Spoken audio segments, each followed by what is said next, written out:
오늘 요리문답 23주일은 사도신경 전체를 배운 결과가 무엇이냐 하는 것을 가르칩니다.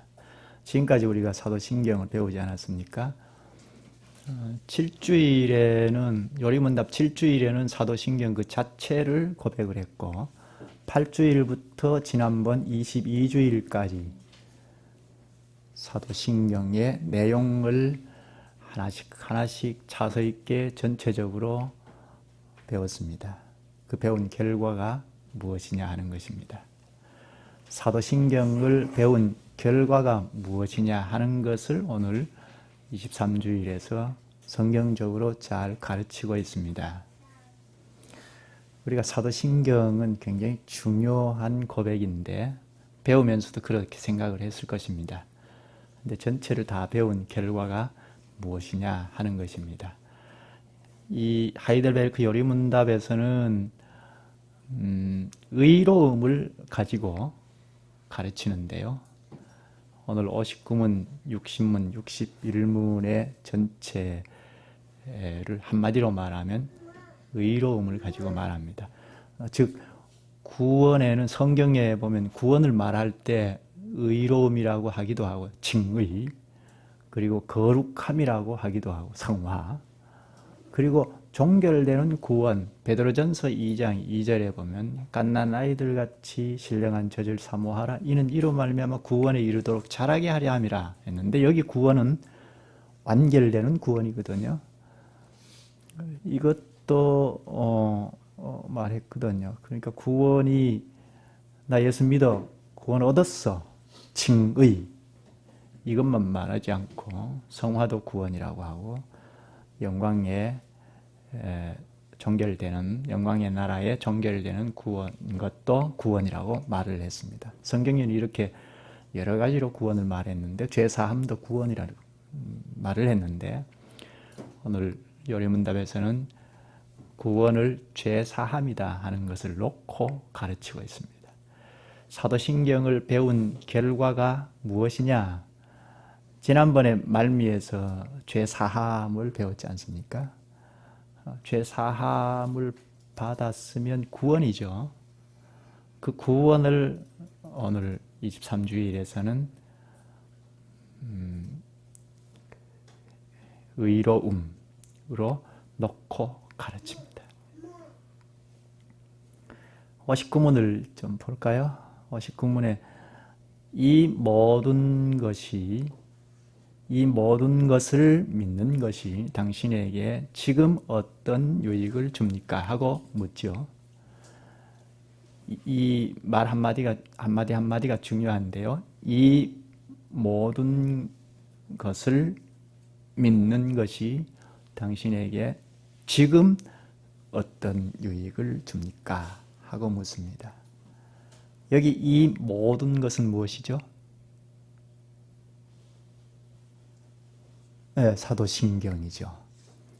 지금까지 배운 사도신경의 내용을 이 모든 것이라고 하고 이것을 믿는 것이 당신에게 지금 어떤 유익을 줍니까? 합니다.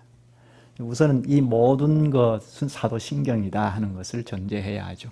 사도신경의 내용은 무엇입니까? 요약하면 삼위 하나님에 관하여 가르치죠.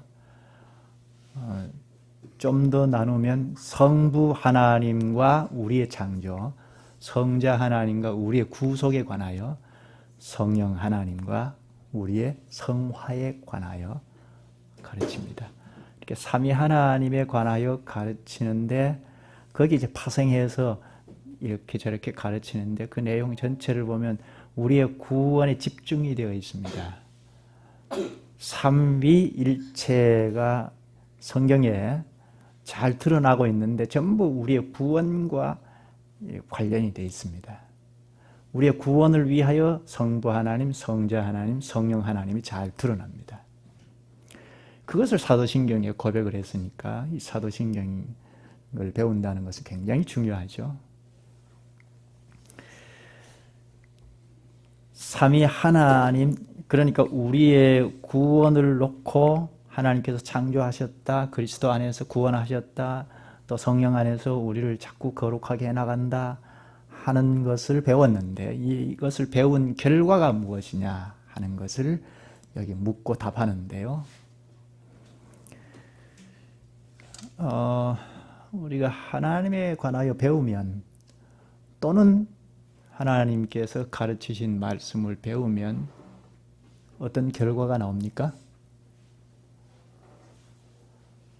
하나님의 말씀을 배우면 믿음 있는 사람은 믿음이 점점 성장하고, 믿음이 없는 사람은 믿음이 일어나죠. 로마서 10장 17절에 믿음은 들음에서 나며 들음은 그리스도의 말씀으로 말미암느니라 했죠.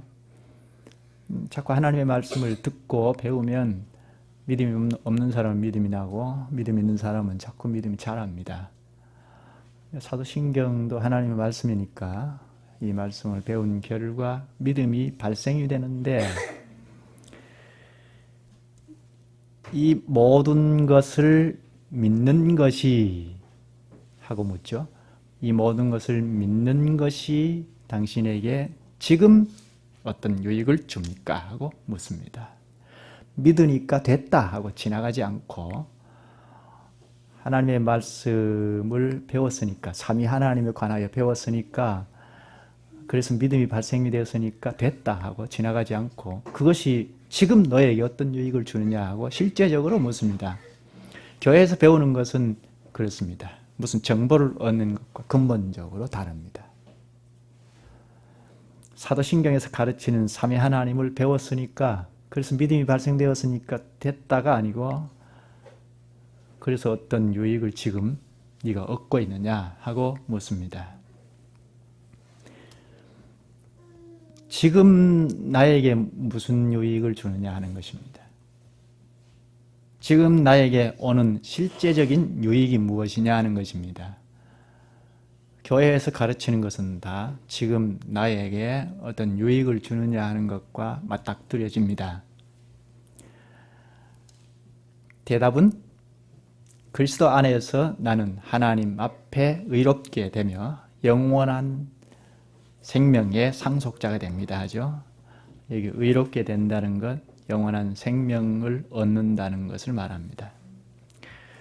단지 정보를 얻었으니까, 삼위 하나님이 이런 분이시구나 하고 정보를 얻었으니까 됐다고 하지 않고, 하나님 앞에서 의롭게 된다는 것, 그리고 영원한 생명을 얻는다는 것을 가르칩니다. 여기 의롭게 된다는 것은 무엇이죠? 죄를 전제하죠. 죄사함도 그런데, 의롭게 된다 혹은 구원된다 하는 것은 죄를 전제하죠.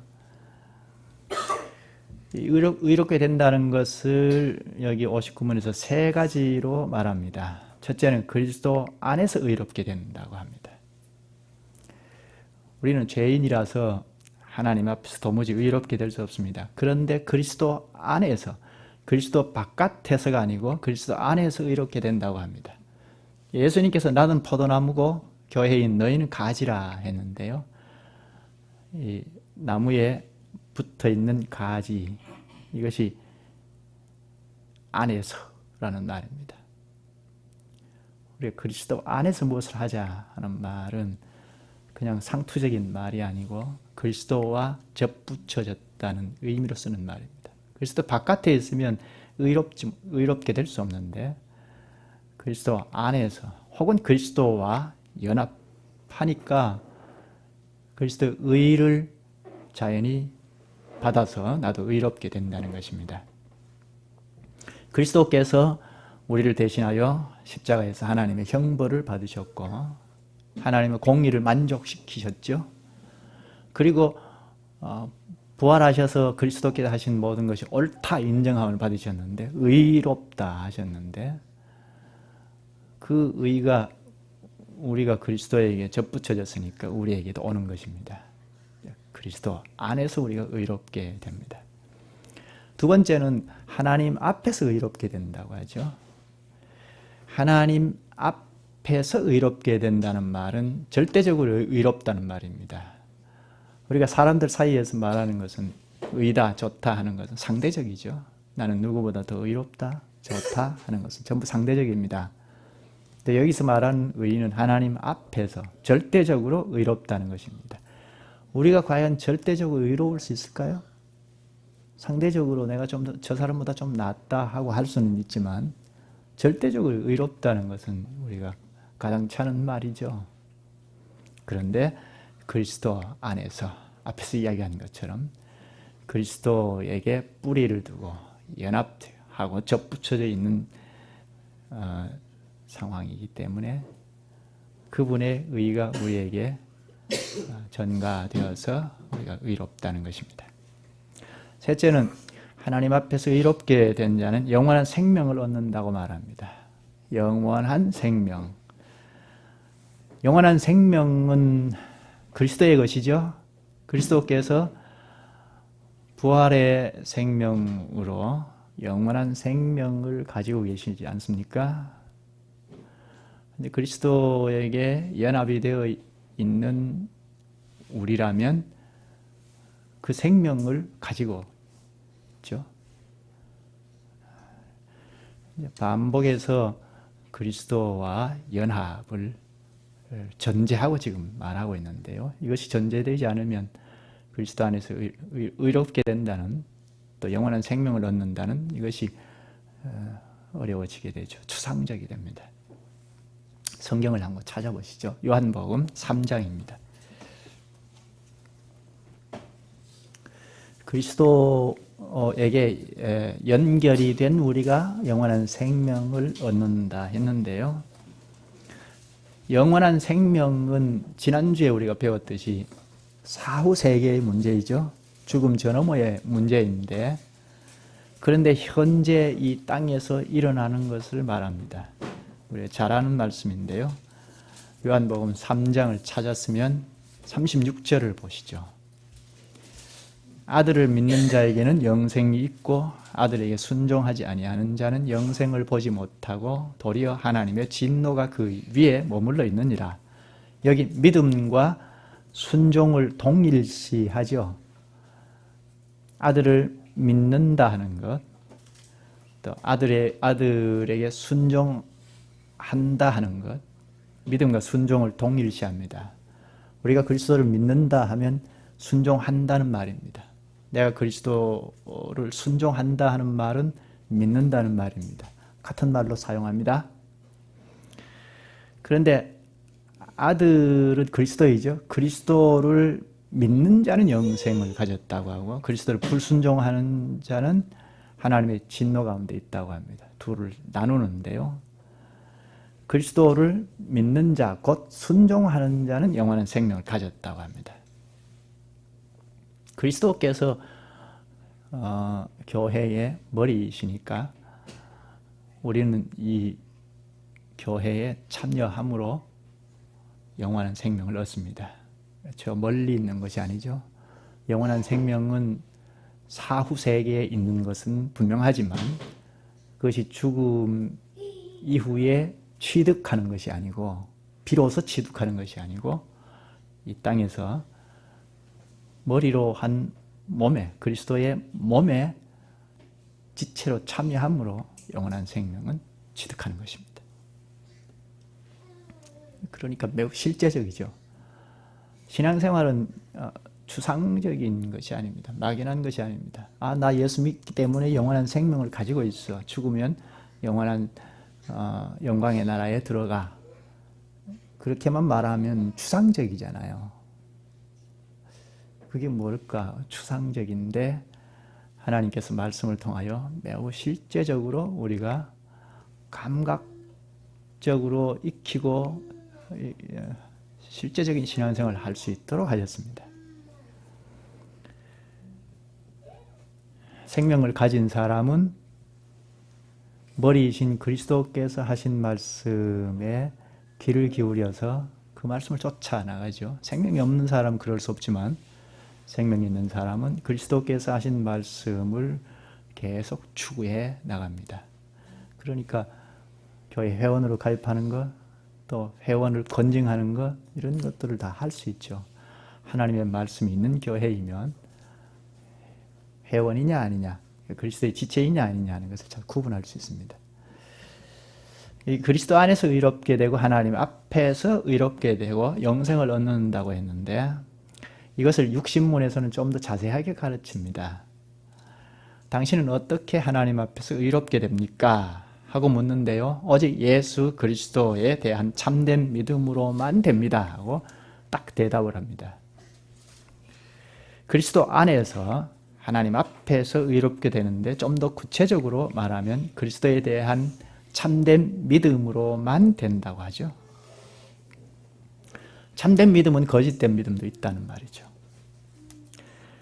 무엇이 참된 믿음이냐? 계속하여 육신문을 보면 비록 내가 하나님의 모든 계명을 크게 어겼고 단 하나도 지키지 않았으며 여전히 모든 악으로 향하는 성향이 있다고 나의 양심이 고소하지만, 나의 양심은 계속해서 고소하지만, 그러나 하나님께서는 나의 공로가 전혀 없이 순전히 은혜로 그리스도에 온전히 만족해 하심과 의로움과 거룩함을 선물로 주십니다. 이것을 고백하는 자가 참된 믿음입니다. 나의 양심은 지금도 계속 고소합니다. 너는 하나님의 계명을 크게 어겼지 않느냐? 하나도 지키지 않았지 않느냐? 지금도 악한 성향은 모든 악으로 향하고 있지 않느냐 하고 고소합니다. 그렇지만 하나님께서는 그리스도에 온전히 만족해 하심과 의로움과 거룩함을 나에게 선물로 주신다고 하는 이 고백이 참된 믿음입니다. 그리스도께서 온전히 만족해 하셨다는 것은, 우리가 앞에서 여러분들 배울 때 여러 차례 생각을 했죠. 하나님께서 우리에게 심판을 가하셔야 하는데 그리스도께서 우리 대신 십자가에서 심판을 당하셨습니다. 그래서 공의 하나님의 의가 만족이 되셨습니다. 그 그리스도 안에 우리가 접붙여져 있으니까 우리가 의롭게 됩니다. 참된 믿음에 대하여는 요리문답에서 아주 자주 이야기를 합니다. 20문에도 21문에도 53문에도 54문, 60문, 64문, 84문, 91문 이렇게 반복해서 참된 믿음에 대하여 고백을 하는데요. 21문에 보면 지식, 확실한 지식과 신뢰라고 했죠. 하나님의 말씀을 내가 확실히 아는 지식, 그리고 그분을 믿는 신뢰, 이렇게 말했는데요. 하나님을 철저하게 신뢰하니까 그분이 하시는 말씀을 다 받아들여 지식이 된다는 것입니다. 이것이 참된 믿음이고 의롭게 되는 것입니다. 의롭게 된다는 것은 구원 얻는다는 말인데요. 여기 요리문답에서 23주에서는 구원을 의로움으로 말한다는 것을 염두에 두시면 좋겠습니다. 그런데 여기 하나 문제가, 나의 양심이 자꾸 고소한다는 거죠. 내가 비록 하나님의 모든 계명을 크게 어겼고 단 하나도 지키지 않았으며 여전히 모든 악으로 향하는 성향이 있다고 나의 양심이 고소한다는 겁니다. 첫째, 내가 하나님의 모든 계명을 크게 어겼다고 고소합니다. 누구에게 고소하죠? 하나님의 법정에서 하나님 앞에서 고소하죠. 누가 고소하죠? 마귀가 고소하나요? 이 세상이 이 사람은 하나님의 계명을 크게 어겼습니다 하고 고소합니까? 나의 양심, 내 양심이 고소한다는 것입니다. 하나님의 법정에서는 내 양심이 고소합니다. 이 사람은 하나님의 계명을 크게 어겼다 하고 고소합니다. 그러니까 내 양심이 검사이죠. 검사 역할을 합니다. 사람들 앞에서는 내 양심이 속이고 할 수 있을지 모르겠습니다. 심지어 화인 맞은 양심이라고 하지 않습니까? 달구어진 인두에 지져버려서 그러면 제 기능을 못 하지 않습니까? 양심이 그렇게 되어버렸다는 겁니다. 사람들의 관계는 그럴 수 있을지 모르겠습니다. 그러나 하나님의 법정에서는 적나라하게 다 알고 누구보다도 나의 양심이 내가 하나님의 계명을 크게 어겼다는 것을 알고 고소합니다. 그러니까 하나님 앞에서 고개를 들 수 없게 만들어 버립니다. 또 하나는 계명을 단 하나도 지키지 않았다고 고소합니다. 물론 지킨 것이 있겠죠. 우리 가운데도 난 저 사람보다 더 잘 지키고 나가. 그럴 수 있잖아요. 상대적으로. 그러나 이건 잘 모르고 하는 이야기입니다. 잘 모르면 이렇게 교만하기 쉬운데요. 저 사람이나 나나 큰 차이가 없습니다. 왜 그런가요? 하나님의 계명은 요약하면 하나님을 사랑하라, 내 이웃을 내 몸과 같이 사랑하라, 그렇게 요약할 수 있죠. 예수님께서 강령으로 딱 취합해 주셨죠. 위로 하나님을 어떻게 사랑하라고요?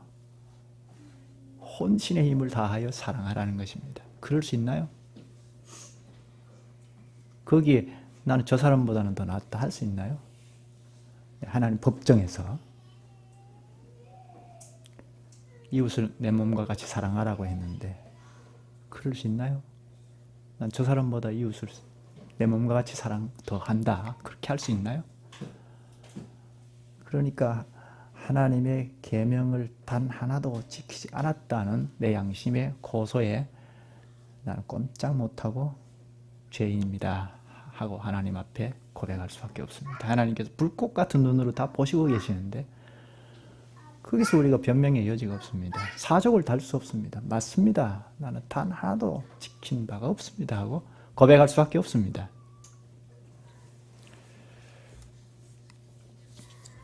또 하나는 나의 양심은 여전히 모든 악으로 향하는 성향이 있다고 고소합니다.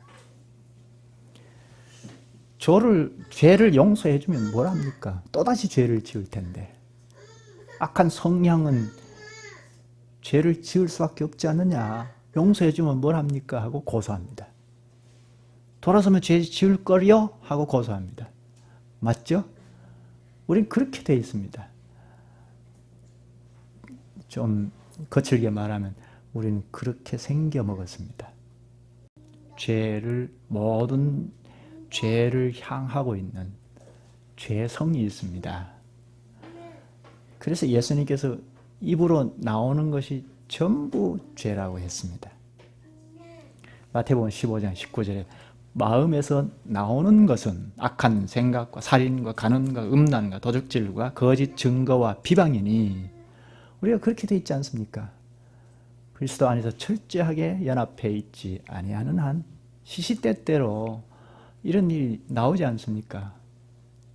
나의 양심은 이 사실을 너무나 잘 아니까 여전히 모든 악으로 향하는 성향이 있다고 고소합니다. 아주 완벽한 검사 노릇합니다. 이렇게 세 가지 나의 양심의 고소는 하나님 재판정 앞에서 하는 것입니다. 그러므로 우리가 변명의 여지가 없습니다. 우리가 사후에 심판대 앞에 설 텐데 그때는 변명의 여지가 없습니다. 그런데 그때만이 아니고 현재도 그렇죠. 현재도 나의 양심은 사람들과의 관계에서는 뭐 속이고 눈가림을 하고 할 수 있을지 모르겠습니다. 나는 저 사람보다 좀 낫다 하고 교만에 오를 수 있을지 모르겠습니다. 그러나 하나님 법정 앞에서는 하나님 앞에서는 그렇게 될 수가 없습니다. 그래서 나는 어찌할 바를 모르고 죄인이로소이다 하고 고백할 수밖에 없습니다. 여기에 피해갈 수 있는 사람 한 사람도 없습니다. 그럼 우리가 어떻게 해야 할까요? 불신자나 우리는 같아요. 하나님 법정 앞에서는. 어떻게 해야 할까요? 불신자와 다른 점이 무엇인가요? 그리스도를 믿는 것이 다르죠. 그리스도께서는 우리의 변호사입니다. 우리의 변호사 그리스도께서는 우리의 양심이 하나님 앞에 적나라하게 고소하는 데 대하여 완벽하게 변호하십니다. 좀 볼까요? 첫째 뭐라고 했죠? 내 양심은 하나님의 모든 계명을 크게 어겼다고 고소하죠. 법을 어겼으면 벌금을 내야 하지 않습니까?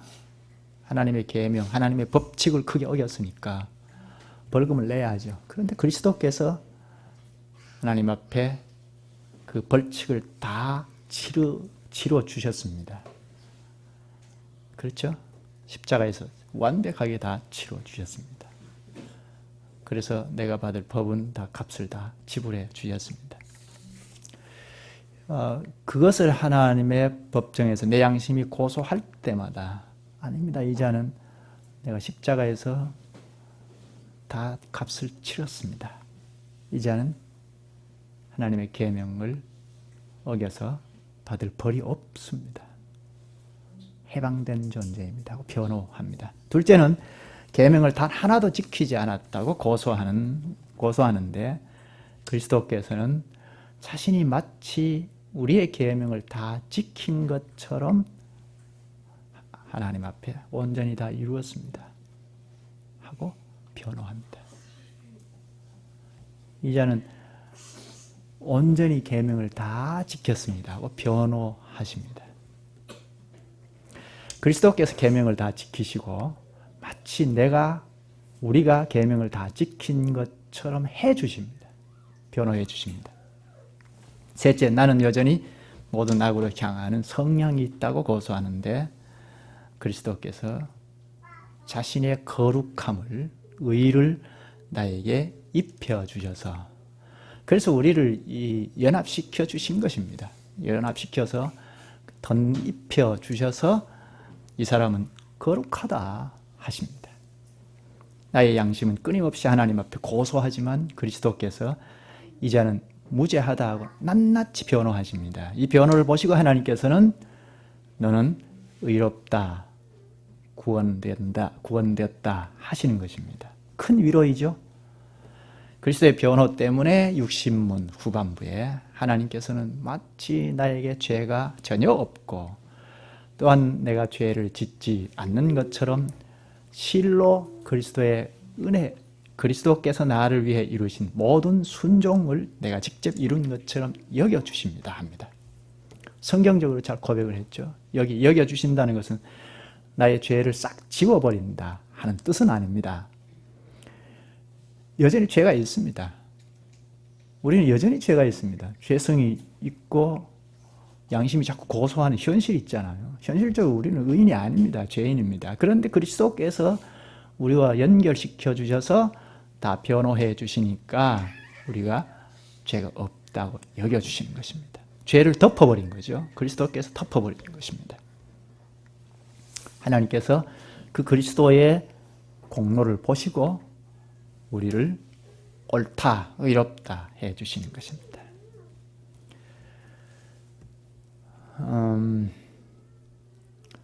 아버지가 자식이 사랑스러워서 불러서 머리를 쓰다듬으면서 참 이쁘다 하고 사랑을 표현하죠. 근데 몸뚱아리는 발로 툭툭 차고 저리가 그럽니까? 아주 극단적인 예를 든 건데요. 아버지가 머리를 사랑하고 쓰다듬으면 그 신체 몸도 사랑하죠. 손가락 하나, 발가락 하나까지 다 사랑하죠. 그리스도와 우리와는 하나의 몸체를 이루어 있기 때문에 아버지 하나님께서 독생자 예수 그리스도를 극진히 사랑하신 만큼 몸체인 우리를 사랑하십니다. 그리스도를 보시고 우리를 사랑하십니다. 이런 관계입니다. 그래서 그리스도께서 이 땅에 사역하실 때 나로 말미암지 않고는 아버지께로 갈 자가 없다고 하신 것입니다. 우리의 변호사 그리스도가 계시기에 우리는 하나님 앞에 당당히 나와서 예배도 드리지 않습니까? 우리는 그리스도를 따라갈 뿐입니다. 우리의 변호사 그리스도를 따를 뿐인 자들에게 육신문 끝에 보면 오직 믿는 마음으로만 나는 이 선물을 받습니다 하고 고백합니다. 그리스도께서 이루신 모든 순종, 대속의 공로를 오직 믿는 마음으로만 나는 이 선물을 받습니다. 여기 오직 믿음이라고 했는데 61문에서 다시 말합니다. 당신은 왜 오직 믿음으로만 의롭게 된다고 말합니까? 나의 믿음에 어떤 가치가 있어서 하나님께서 나를 받으실 만한 것은 아니며, 이 말이 중요한데요. 나의 믿음에 어떤 가치가 있어서 하나님께서 나를 받으실 만한 것은 아니며 했는데요. 우리가 예수 그리스도를 믿지 않습니까? 내가 믿죠. 내가 그리스도를 믿지 않습니까? 믿음이 내 것이죠. 내가 그리스도를 믿고 그리스도와 연합했는데, 근데 여기 내가 믿는 이 믿음의 가치가 있습니까?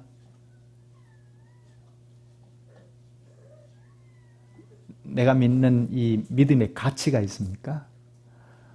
성경적으로 요리문답 61문에는 가치가 없다고 하죠. 내가 믿으니까 내 것인데 내 것이니까 가치가 있는 것이냐 하면 아니라는 것입니다. 내가 믿는 이 믿음에 가치를 부여하면 내가 중심이 됩니다. 그렇죠? 믿음이 내 것이니까 내가 중심이 되죠. 내가 믿으니까 구원이다. 그러면 내 행위가 주가 되어서 추구합니다. 저 사람은 믿지 않으니까 나보다 못해. 이렇게 할 수 있습니다. 구원의 근거가 누구죠? 구원의 근거가 그리스도인가요? 나인가요? 내 믿음인가요? 그리스도인가요? 구원의 근거는 그리스도이죠. 그리스도께서 다 이루어 놓으신 사실을 전제하고 그것을 우리가 믿는다 하죠. 내가 믿는 믿음의 무게중심을 옮겨 놓으면, 가치를 부여하면 내 행위가 드러납니다. 내가 믿으니까 구원 얻는 거 아니냐. 그렇게 되면 이 믿음의 결단을 촉구하는 쪽으로 갑니다. 그런 일이 많이 있지 않습니까? 과거에 부흥회 집회를 하면 믿습니까? 하고 믿음을, 결단을 내리도록 강요하고 그렇지 않습니까? 아마 지금도 있을 겁니다. 이것이 다 믿는 그 행위를 쫓는 겁니다. 자기 행위를 추구하는 것입니다. 이것은 얼마 가지 못해요. 작심삼일이라고, 우리가 작심하면, 그리스도가 없어도 작심하면 3, 4일 잘 살지 않습니까? 그것처럼 내가 믿는 이 믿음의 강조점을 두고 추구하게 되면 믿음 생활을 3, 4일을 잘 하는 것 같이 보입니다. 이건 외모로 볼 때 그렇다는 겁니다. 실질상은 아닙니다. 자연스러운 믿음은 아닙니다. 근데 그렇게 보이거든요. 믿는다고 하지만, 그리스도를 믿는다고 하지만, 그리스도를 거기에 붙여놓았지만 정작 자기 행위를 쫓는 것이 됩니다. 믿음의 행위, 자기의 마음의 결단, 또 자기 감정을 불러일으켜서 믿음의 결과를 짜내는 것 같이 됩니다. 이것은 자기 행위이지 순수한 믿음은 아닙니다.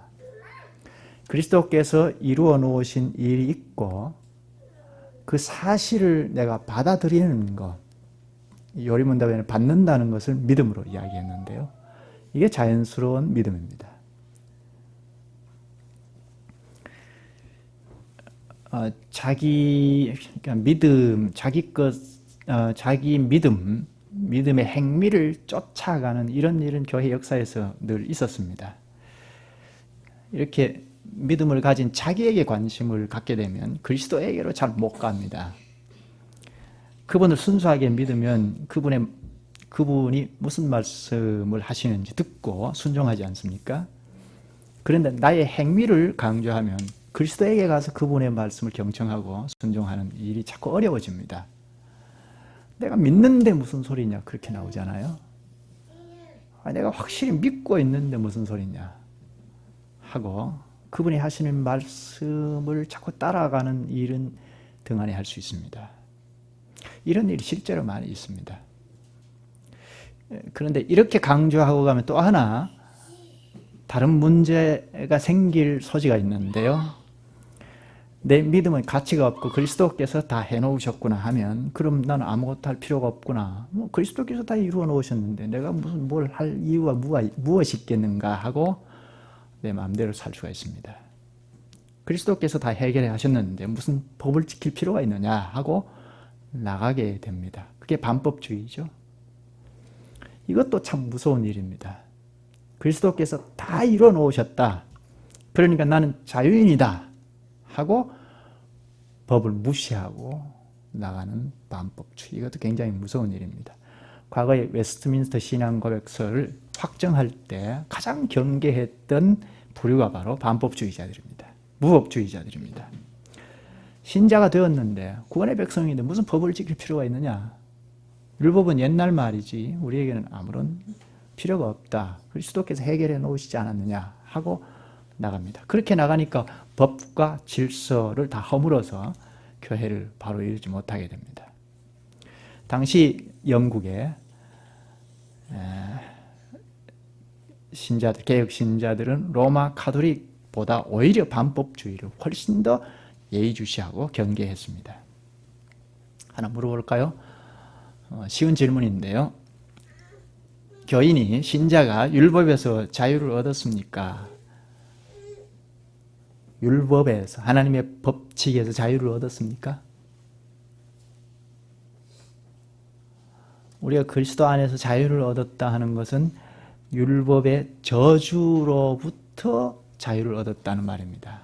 우리가 율법을 어겼으니까, 하나님의 법칙을 다 어겼으니까 하나님의 심판을 받는데 그리스도께서 이 심판을 대신 받아주셨기 때문에 율법을 어긴 데 대한 형벌을 하는 데서는 해방을 받았다는 말입니다. 그러니까 율법을 안 지켜도 된다는 말은 아닙니다. 여전히 율법을 지켜야 합니다. 그런데 못 지키는 데 대해서 이미 그리스도께서 다 지키시고 우리의 것으로 삼아 주셨습니다. 거기에 해방을 받은 거지 율법을 지키는데 안 지켜도 된다, 해방을 받았다는 말은 아닙니다. 예수님께서도 말씀하셨지 않습니까? 너희가 나를 사랑하면 내 계명을 지켜라 하셨습니다. 우리 스스로는 아담의 후손으로 온 우리 스스로, 우리의 자원으로는 주님의 법을 도무지 지킬 수 없기 때문에 그리스도께서 다 이루어 놓으시고 그리고 그리스도의 신이신 성신을 우리에게 주신 것입니다. 그래서 성령을 쫓아 행하라. 그리하면 육체의 욕심을 이루지 아니하리라 하시지 않았습니까? 우리가 그리스도 안에서 혹은 그리스도의 신이신 성신 안에서 쫓아가면 하나님의 법칙을 다 행할 수 있다는 것입니다. 여기 나의 믿음은 가치가 없다고 했는데 그러면 무엇이죠? 내가 믿어야 하잖아요. 구원의 유일한 근거는 그리스도인데요. 그리스도께서 다 이루어 놓으신 구원을 우리는 믿는다는 것인데요. 이 믿음은 선물이 주어졌는데 손을 내미는 것과 같습니다. 그래서 요리문답은 내민다는 얘기하죠. 받는다는 얘기하죠. 하나님께서 마련하신 선물을 우리가 손을 내밀어서 받는 것이 믿음입니다. 선물을 주시니까 받죠. 선물이 있으니까 받는 겁니다. 아무것도 없는데 믿습니다 하고 내가 신념을 불러넣는 것이 아니고 사실이 있는데 그것을 내가 손을 내밀어서 받는 것입니다. 그것이 믿음입니다. 61문에 보면 나의 믿음에 어떤 가치가 있어서 하나님께서 나를 받으실 만한 것은 아니며 오직 그리스도의 만족해 하심과 의로움과 거룩함만이 하나님 앞에서 나의 의가 됩니다 했습니다. 그리스도께서 하나님의 의를 만족해 하셨다는 건 그리스도께서 우리를 대신하여 죽으시고 구원을 다 이루어 놓으셨습니다. 의롭게 되셨습니다. 그래서 오직 그리스도의 만족해 하심과 의로움과 거룩함만이 하나님 앞에 나의 의가 됩니다 합니다. 그리고 이어서 오직 믿음으로만 이 의를 받아들여, 다른 말로 믿어 나의 것으로 삼을 수 있습니다. 예수 그리스도께서 다 이루어 놓으신 것을 내가 손을 내밀어 받아 혹은 믿어 나의 것이 되는 것입니다. 이런 점에서 오직 믿음입니다. 내가 손을 내밀어서 받아들인다는 점에서 오직 믿음입니다. 우리의 이 믿는 행위를 무시하면 기계의 부속품같이 됩니다. 그리스도께서 다 이루어 놓으시고 나한테 저절로 오는 거죠. 그 기계죠. 우리가 손을 내미는 반응을 통하여 인격적인 관계가 됩니다. 하나님께서 우리를 그렇게 지으셨습니다. 하나님의 형상을 따라 지으셨는데 우리의 준비를 다 해놓으시고 우리가 손을 내밀어서 반응을 보이는 것을 보시고 믿는 것을 보시고 우리에게 구원을 선사해 주셨습니다. 요리문답 여기의 방식으로는 의로움을 주신 것입니다. 그래서 인격 관계가 형성이 되는 것입니다. 교제가 형성이 되죠. 오늘 23주일에서 또 하나 중요하게 볼 것은 의로움과 거룩함입니다. 의로움은 신학적으로 칭의라고 하고 거룩함은 성화라고 합니다. 칭의, 그 다음에 성화, 그 다음에 영화. 이게 조직신학적으로 나누어 놓았는데요. 요리문답은 칭의와 성화를 단계로 이야기하지 않고 붙여 놓았습니다. 59문에 보면 하나님 앞에 의롭게 된다 하고 60문에 당신은 어떻게 하나님 앞에서 의롭게 됩니까? 하고 묻고 의로움과 거룩함을 연결시켜 놓았죠. 의로움에 거룩함을 포함시켰다고 할 수 있습니다. 61문에도 의로움에 거룩함을 포함하여 말합니다. 거룩함은 성화인데 의로움에 포함을 시켰습니다. 이것이 성경적입니다. 요리문답 근거 구절을 보면 고린도전서 1장 30절인데요. 예수는 하나님으로부터 나와서 우리에게 지혜와 의로움과 거룩함과 구원함이 되셨으니 합니다. 의로움과 거룩함, 의롭다 그 다음에 거룩함 이렇게 순서를 말했는데 고린도전서 6장 11절에는 거룩함과 의로움 이렇게 바꿔서 말합니다. 그러니까 칭의, 성화, 영화 이렇게 단계적으로 말하지 않았습니다. 성경을 잘 보면 어떤 때는 거룩함, 그러니까 성화, 그 다음에 의로움, 칭의 이렇게 말을 했고 어떤 경우에는 칭의, 성화 이렇게 말을 했고 했습니다. 그러니까 우리가 단계적으로 아는 것은 옳지 못합니다. 이것은 23주일에서 구원을 가르칠 때 의로움으로 가르친 것입니다. 의로움 안에 성화도 거룩함도 포함시켜서 가르쳤습니다. 서두에서 이야기했는데요. 구원을 말할 때 의로움도 구원이고 성화도 구원이고 영광에 들어가는 그것도 구원이라고 했죠. 성경에는 이렇게 구원을 말할 때 포괄적으로 말하는데 오늘 23주일에서 포괄적으로 구원을 말할 때 의로움이라는 말로 가르쳤습니다. 구원, 의로움 이렇게 가르쳤습니다. 그러니까 하나님께서 의롭다 함, 너는 그리스도 안에서 의롭다 하고 칭하시면 그 다음 단계는 성화고 그 다음 단계는 영화 이렇게 가르치지 않았다는 것입니다. 성경에서 가르친 것을 요리문답에서 의로움 하나를 놓고 성화나 영화나 다 포함시켜서 가르쳤다는 것입니다. 이 단계로 말한 것, 가르친 것은 이게 목사님 우리의 잘못인데요. 신학교에서 조직신학을 배워서 조직신학이라는 것은 조직적으로 다 나누어서 가르치고 배우기 쉽도록 한 것인데요. 그것을 배워서 그대로 강단에 가지고 와서 그렇게 가르치니까 문제가 됩니다. 성경으로 가서 성경을 가르칠 때는 이런 문제가 타파가 되는데요. 앞에서 본 것처럼 성경에는 칭의 성화 이렇게 얘기했다가 성화 칭의 이렇게 바꿔서 얘기하고 하거든요. 그러니까 단계적으로 가르치지 않았다는 겁니다. 성경을 가지고 가르치고 배우지 않게 되면 성경을 잘 모르게 됩니다. 그리고 성경이 읽을 때도 자꾸 막히게 되고 왜 이럴까 하고 막히게 되고 또 자기 필요한 것만 취하여서 교만에 빠지기가 쉽습니다. 의롭다 함을 받았다 하면 구원받았다는 것 아닙니까? 그러니까 그 다음 단계는 성화니까 내가 구원함을 받았다, 칭의를 받았다 하면 그렇지 못한 사람보다 우월의식을 갖게 되죠. 뭐 좀 성화 단계에 들어갔다고 생각하면 더더욱 이제 죄사함 받았다, 의롭다함을 받았다, 구원받았다 하는 말을 하는 사람을 좀 내려보죠. 교만에 빠지기가 쉽습니다. 그리스도 안에서 우리를 구원하셨다 하는 것은 그게 칭의일 수도 있고 성화일 수도 있고 있습니다. 성화 단계에 있거나 칭의에 있거나 다 그리스도 안에서 같습니다. 높고 낮음이 없습니다. 다 그리스도의 말씀을 순종하고 나갈 자들입니다. 우리의 구원은 반복합니다. 의롭다함일 수도 있고 거룩함일 수도 있습니다.